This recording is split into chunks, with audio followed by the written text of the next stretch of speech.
ஆண்டவராகிய இயேசுவின் நாமத்திலே வாழ்த்துக்கள். கர்த்தர் உங்களை ஆசீர்வதிப்பாராக. வேதத்திலிருந்து ஒரு சில வார்த்தைகளை நாம் தியானிப்போம். வேதம் சொல்லுகிறது, நாம் வாக்குத்தத்தத்தின் பிள்ளைகளாக இருக்கிறோம் என்று வேத வசனம் சொல்லுகிறது. இன்னொரு இடத்துல சொல்லப்பட்டிருக்கு, நாம் ஆசீர்வாதத்தின் பிள்ளைகள், சகலவித ஆசீர்வாதத்தினாலும் கர்த்தர் நம்மை ஆசீர்வதித்திருக்கிறார் என்று சொல்லி அநேக வசனங்கள் அழகாக சொல்லியிருக்கு. நாம் கிறிஸ்தவர்களாக இருக்கிறோம், ஆனால் நமக்கு எல்லாவித ஆசீர்வாதங்களும் நமக்கு உண்டாயிருக்கிறது, சகல நன்மைகள் எல்லாமே உண்டாயிருக்குன்னு சொல்கிறாங்க. ஆனால் அந்த ஆசீர்வாதங்கள் எல்லாரும் அதை பெற்றுக்கொள்கிறார்களா? ஆசீர்வாதம் என்று சொல்லும் பொழுது எல்லா பகுதியிலும் ஆசீர்வாதம்னா வெறும் நம்ம கையில் வச்சிருக்கிற பணமோ இல்லை சொத்துக்களோ அது மாத்திரம் ஆசீர்வாதம் கிடையாது. சமாதானம், சந்தோஷம், நமக்கு வாழ்வாதாரம், நிம்மதி, இதெல்லாம் சேர்ந்து தாங்க ஆசீர்வாதம். வசனம் சொல்லியிருக்கிறது, சகலவித ஆசீர்வாதத்தினாலும் கர்த்தர் நம்மை ஆசீர்வச்சிருக்கிறாரு. அப்போ அந்த ஆசீர்வாதங்கள் எல்லாமே ஆண்டவர் ஏற்றுக்கொண்ட பிள்ளைங்க எல்லாருமே அந்த ஆசீர்வாதங்களை அனுபவிக்கிறாங்களா அப்படின்னு பார்த்தோன்னா ஒரு கேள்வியாக இருக்குது. கிறிஸ்தவர்களாகிய நாம் ஒரு சில காரியத்தை நம்ம தெளிவாக புரிஞ்சுக்கணும். நம்முடைய வாழ்க்கையில் சகல நன்மைகளும் ஆண்டவர் ஆயத்தம் பண்ணி வச்சிருக்கிறாரு. ஆனால் அந்த நன்மைகளை நாம் பெற்றுக்கொள்ள வேண்டும் என்றால் நமக்கு ஒரு காரியத்தில் நாம் கொஞ்சம் தெளிவாக இருக்கணும். வேற ஒன்றும் இல்லை. அது என்ன காரியம்னா, நாம் எந்த ஒரு மனுஷன் அந்த ஆவிக்குரிய வாழ்க்கையோடு கனெக்டடாக இருக்கிறாங்களோ, ஸ்பிரிச்சுவல் வேர்ல்டோடு எங்கேஜாக இருக்கிறாங்களோ, அந்த ஆவிக்குரிய வாழ்க்கை, பரிசுத்த ஆவியானவர், ஆவிக்குரிய உலகம், இப்படிப்பட்ட காரியங்களிலே யார் ரொம்ப எங்கேஜாக இருக்கிறாங்களோ, தொடர்போடு இருக்கிறாங்களோ, அவர்கள் இப்படிப்பட்ட எல்லா நன்மைகளையும் அவங்க வாழ்க்கையில் பெற்றுக்கொள்ள முடியும். எபேசியர் 1வது அதிகாரத்தில் 3வது வசனத்தில் சொல்லப்பட்டிருக்கு, அவர் கிறிஸ்துவுக்குள் உன்னதங்களிலே ஆவிக்குரிய சகல ஆசீர்வாதங்களினாலே நம்மை ஆசீர்வதித்திருக்கிறார். 2 விஷயத்தை நம்ம பார்க்குறோம். உன்னதங்களிலே, அந்த உன்னதம் எங்கே இருக்குது? ஆவிக்குரிய உலகத்தில் இருக்குது. சகலவித ஆவிக்குரிய சகலவித ஆசீர்வாதங்கள் பாருங்க, ஆவிக்குரிய அந்த உலகத்தோடு, அந்த ஸ்பிரிச்சுவல் ரியல்மோடு நம்ம எவ்வளவுக்கு எவ்வளோ நம்ம கனெக்டடாக இருக்கிறோமோ, எங்கேஜாக இருக்கிறோமோ, அந்த இடத்துல இருந்து தான் நமக்கு எல்லாவித ஆசீர்வாதங்களும் உண்டாகுது என்பதை நம்ம தெளிவாக புரிஞ்சுக்கணும். அப்போது ஸ்பிரிச்சுவல் வேர்ல்டு ரொம்ப முக்கியம். ஸ்பிரிச்சுவல் வேர்ல்டில் நம்ம கனெக்டடாக இருக்கிறது ரொம்ப முக்கியம். ஆவிக்குரிய ஒரு மனுஷனாக நடப்பது ரொம்ப முக்கியம். ஏன்னா பைபிளில் பவுல் ஒரு இடத்துல இஸ்ரவேல் ஜனங்களுக்கு தெளிவாக சொல்லி கொடுக்குறாங்க. ரோமர் 9வது அதிகாரத்தில் வாசித்தீங்கன்னா, அவங்க ரோமரில் வாழ்கிற இந்த யூதர்கள் நாங்கள் ஆபிரகாமின் சந்ததி, வாக்குத்தத்தம் எங்களுடையது, எங்கள் முற்பிதாக்கள் யாக்கோபு, ஈசாக்கு, ஆபிரகாம், இவருடைய ஆசீர்வாதம் எங்களுடையது தான், எங்களுக்கு தான் ஆண்டவர் நியாயப்பிரமாணம் கொடுத்தாரு, மோசே மூலமாக ஆண்டவர் அற்புதங்களை செஞ்சார், நாங்கள் ஆபிரகாமின் சந்ததி, இது எல்லாத்தையும் சொல்கிறாங்க. அதுதான் பவுல் மென்ஷன் பண்ணுறார், தெளிவாக மென்ஷன் பண்ணுறார்.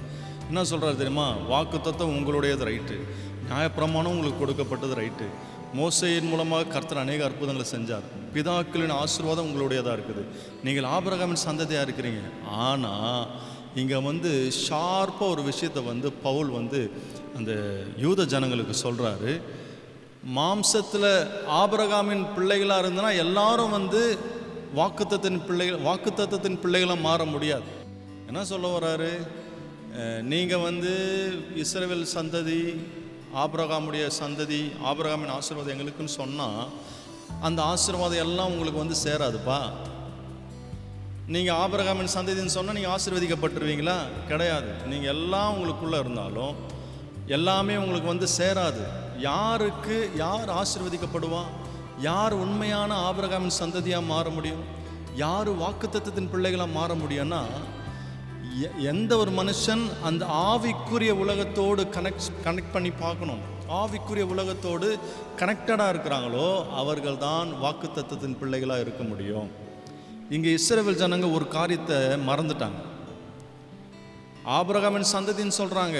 ஆபிரகாமுக்கு பிறந்த அந்த ஈசாக்கு அவர் எப்படி பிறந்தார் என்கிற அந்த புரிதலே இல்லாமல் அவங்க வாழ்ந்துக்கிட்டு இருக்கிறாங்க. அதான் ஒரு உண்மை. அதனால தான் சொல்கிறார், நீங்கள் ஆபிரகாமின் சந்ததின்னு சொல்கிறீங்க, ஆனால் அந்த ஆபிரகாமுக்கு பிறந்த ஈசாக்கு அவர் எப்படி பிறந்தார் தெரியுமா?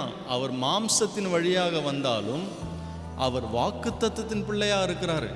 ஆபிரகாமுக்கு இஸ்மவேல் பிறந்தார், இன்னும் நிறைய பிள்ளைங்க பிறந்தாங்க. எல்லாரும் வாக்குத்தத்தத்தின் பிள்ளையாக மாறிட முடியுமா?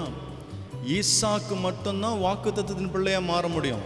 இப்போ நீங்கள் ஆபிரகாமின் சந்ததின்னு நீங்கள் சொன்னீங்கன்னா, ஈசாக்கு எப்படி பிறந்தார் என்கிற ஒரு புரிதல் உங்களுக்கு இருந்தால் தான் அந்த சந்ததியில் இருக்கிற ஆசீர்வாதங்கள் உங்களுக்கு சேரும். அப்போ ஈசாக்கு எப்படி பிறந்தார்? அது ரொம்ப முக்கியம். ஈசாக்கு எப்படி பிறந்தார்? ஈசாக்குக்கு ஆபிரகாமுக்கு ஆண்டவர் சொல்கிறாரு, உனக்கு நான் ஒரு பிள்ளையை கொடுப்பேன், அந்த பிள்ளை வாக்குத்தத்தத்தின் பிள்ளையாக இருக்கும், நானும் உன் வித்தின் மூலமாக நான் கொடுப்பேன்னு சொன்னார். ஆண்டவர் ஆபிரகாமுக்கு வாக்கு கொடுக்கும்போது ஈசாக்கு பிறப்பான் என்று ஆண்டவர் வாக்கு கொடுக்கும்பொழுது ஆபிரகாமுக்கு மனநிலை எப்படி இருந்தது? அவர் உடல்நிலை எப்படி இருந்தது? சாராளுக்கிட்ட ஆண்டவர் சொல்லும் பொழுது, உன் கர்ப்பத்தின் மூலமாக உன் கர்ப்பத்திலிருந்து ஒரு பிள்ளை பிறக்கும், அந்த பிள்ளை தான் வாக்குத்தத்தத்தின் பிள்ளை என்று சொல்லி சாராளுக்கு சொல்கிறாரு. சாராளுக்கு சொல்லும் பொழுது அவங்களுடைய மனநிலை எப்படி இருந்தது? அவங்களுடைய உடல்நிலை எப்படி இருந்தது? அவங்க கர்ப்பம் செத்து போன சூழ்நிலையில் ஆபிரகாமுடைய சரீரம், வயதான ஒரு சரீரம், செத்து போன சரீரத்தின் அந்த சூழ்நிலையில் தான் கர்த்தருடைய வார்த்தை அவர்களுக்கு நேராக வருது. சொல்லுது, நான் வாக்கு கொடுப்பேன், அந்த வாக்கு உங்கள் வாழ்க்கையில் நிறைவேறும். சாரால் முடியாத பலவீனமான சூழ்நிலையில், கர்ப்பம் செத்து போன சூழ்நிலையில் கர்த்தர் சொன்ன வார்த்தையை நம்பினதுனால அந்த வார்த்தை சாராளுடைய கர்ப்பத்திற்கு பலன் கொடுத்தது. அதுதான் வாக்குத்தத்தத்தின் பிள்ளை. அந்த வாக்குத்தத்தம் எப்படின்னா ஆவிக்குரியதாக இருக்கிறது. இந்த வசனத்தை, கர்த்தர் சொன்ன அந்த வார்த்தையை அவர்கள் உள்வாங்கி அதை விசுவாசிக்கும் பொழுது அது ஆவிக்குரிய ரீதியாக அவர்கள் உடலிலே சென்று அந்த கர்ப்பத்திற்கு பலன் கொடுக்கிறது. அதுதான் வாக்குத்தத்தத்தின் பிள்ளைகள்.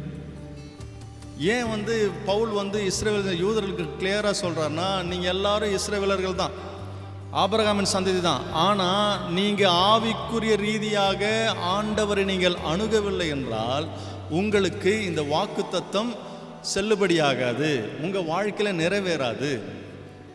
எல்லாம் ஆபிரகாமின் சந்ததியாக இருந்தாலும் எல்லாரும் வாக்குத்தத்தத்தின் பிள்ளைகளாக இருக்க முடியாது. நீங்கள் வேணால் சொல்லிக்கலாம், நான் ஆபிரகாமின் சந்ததி, எங்களுக்கு இதெல்லாம் கொடுக்கப்பட்டாங்க, நாங்கள் அப்படி, நீங்கள் இப்படின்னு எது வேணாலும் சொல்லிக்கலாம். ஆனால் நீங்கள் வெறும் வாயில் சொல்கிறது மட்டும் இல்லை, நீங்கள் அந்த ஸ்பிரிச்சுவல் பாத்தில், ஸ்பிரிச்சுவல் அண்டர்ஸ்டாண்டிங்கில், ஆவிக்குரிய அந்த புரிதலில் நீங்கள் போனாதான் அந்த புரிதல், அந்த ஆவிக்குரிய வழி, அந்த பாதை உங்களுக்கு அற்புதத்தை கொண்டு வரும். ஆண்டவர் நமக்கு சொல்கிறார், நீங்களும் யாரெல்லாம் அவரை விசுவாசிக்கிறார்களோ, ஆண்டவராக இயேசுவை யாரெல்லாம் விசுவாசிக்கிறார்களோ அவர்கள் எல்லாரும் வாக்குத்தத்தத்தின் பிள்ளைகளாக இருக்கிறோம். ஆமென். நான் சொல்கிறேன், நாம் இஸ்ரவேலின் சந்ததியாக இருக்கிறோம், நாம் வாக்குத்தத்தத்தின் பிள்ளைகளாக இருக்கிறோம். அவரை யாரெல்லாம் ஆவிக்குரிய ரீதியாக, ஸ்பிரிச்சுவல் வழியில், ஆவிக்குரிய உலகத்தோடு எங்கேஜாக இருக்கிறாங்களோ, அந்த ஸ்பிரிச்சுவல் ஹங்கரில் இருக்கிறாங்களோ, ஆவிக்குரிய ஒரு தாகத்தில் இருக்கிறாங்களோ, தேவனை தேட வேண்டும் என்கிற அந்த உணர்வுகள் இருக்கிறாங்களோ, கர்த்தர் சொன்னால் அதை செய்வார் என்கிற அந்த நம்பிக்கையில் இருக்கிறார்களோ, அவர்கள் வாக்குத்தத்தத்தின் பிள்ளைகளாக இருக்கிறாங்க. அவர்கள் வாழ்க்கையில் ஆண்டவர் அற்புதம் செய்கிறவராக இருக்கிறார். இதுதான் வாக்குத்தத்தத்தின் பிள்ளையினுடைய அர்த்தம். எல்லா ஆசீர்வாதத்தையும் நமக்கு ஆண்டவர் ஆயத்தம் பண்ணி வச்சிருக்கிறார். நம்ம செய்ய வேண்டியது ஒன்றே ஒன்று தான். எப்படி ஆபிரகாம் ஆண்டவர் சொன்ன வார்த்தையை நம்பி கர்த்தர் செய்வார் என்று அவன் ஆவிக்குரிய உலகத்தோடு அவன் தொடர்பு கொண்டு அவன் ஆவிக்கேற்றபடி நடந்து கொண்டானோ, அந்த இடத்துல ஆபிரகாமுக்கு ஆண்டவர் சொன்ன வார்த்தை அவன் வாழ்க்கையில், அவருடைய வாழ்க்கையில் அற்புதத்தை கொண்டு வந்தது.